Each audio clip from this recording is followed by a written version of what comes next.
Vamos a Porto Alegre agora falar mais uma vez a respeito do caso daquelas vinícolas envolvidas com o trabalho análogo à escravidão. O Vicente Medeiros está com a gente, Vicente, porque essas vinícolas terão de pagar indenização, né? Principalmente por danos morais. Conta mais pra gente, Vicente. Boa tarde para você.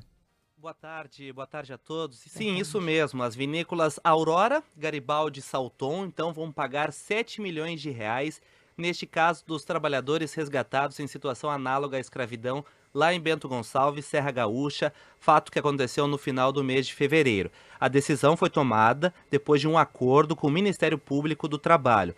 Foram mais de 8 horas de audiência até que o termo de ajuste de conduta fosse assinado. Destes 7 milhões de reais, 5 milhões serão destinados para projetos sociais, já a quantia de 2 milhões será dividida entre os 207 trabalhadores. Cada um deve receber, então, em torno de R$ 9.600. O procurador-chefe do Ministério Público do Trabalho aqui do Rio Grande do Sul, Rafael Foreste Pego, explica o cálculo utilizado para as indenizações.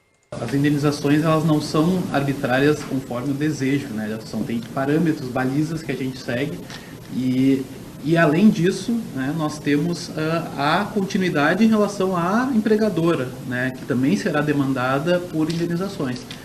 Então, nós temos dentro dessas balizas, e o caso é um caso que tem várias nuances, então tem que avaliar a participação, o envolvimento de cada uma dessas empresas e para então conseguir fazer esse balizamento. No termo assinado, as 3 vinícolas ainda se comprometeram a cumprir 21 medidas estabelecidas pelo Ministério do Trabalho. Elas incluem a garantia de fiscalização das condições dos trabalhadores terceirizados. Além disso, as empresas também devem garantir e se responsabilizar pelo alojamento e alimentação. O coordenador regional da Coordenadoria Nacional de Erradicação do Trabalho Escravo e Enfrentamento ao Tráfico de Pessoas, o Lucas Santos Fernandes, lembra que todas as obrigações já estão valendo. Isso tem uma eficácia imediata, ou seja, nós sabemos que na próxima colheita de uva o cenário será diferente. Não só para as vinícolas tomadoras de serviço dessa situação de Bento Gonçalves, a vinícola Aurora, Garibaldi e Salton, mas isso já está reverberando para as outras vinícolas e o MPT vai prosseguir estendendo esse compromisso, estendendo essas obrigações para as outras vinícolas. O Ministério Público do Trabalho também fez audiências com a Fênix Serviços Administrativos, a terceirizada que agenciou os trabalhadores.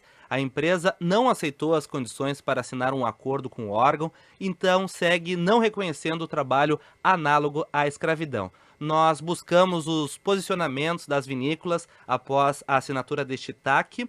A Salton ressalta que a assinatura voluntária deste termo tem o intuito de reforçar publicamente seu compromisso com a responsabilidade social, boa-fé e valorização dos direitos humanos, bem como a integridade do setor vitivinícola gaúcho. A vinícola Aurora afirma que a assinatura é mais um passo para assegurar o comprometimento da empresa com medidas permanentes de promoção de condições dignas e seguras no trabalho. E a cooperativa Vinícola Garibaldi afirma que, além de reforçar o repúdio ao episódio e a solidariedade com as vítimas, a adesão ao documento é uma demonstração da responsabilidade social e um movimento concreto para garantir que essa situação seja resolvida da melhor forma e, principalmente, jamais se repita. Aqui em Porto Alegre, céu azul e poucas nuvens, 30 graus a temperatura. Ô Vicente, só confirmando pra gente aqui, por favor, você falou em 7 milhões, mas desses 7, 2 milhões é que vão efetivamente para os trabalhadores resgatados em condições análogas à escravidão. É isso mesmo, né? Isso, Então, e 5 serão destinados para projetos sociais aqui no Rio Grande do Sul e também na Bahia. Então, olha só, 2 milhões de reais, dividido aí pelos 207 funcionários, R$ 9.661 por pessoa, por trabalhador. É claro que menos de 10 mil reais não indenizam. Esse valor não é suficiente para indenizar uma pessoa que foi colocada numa situação semelhante à escravidão.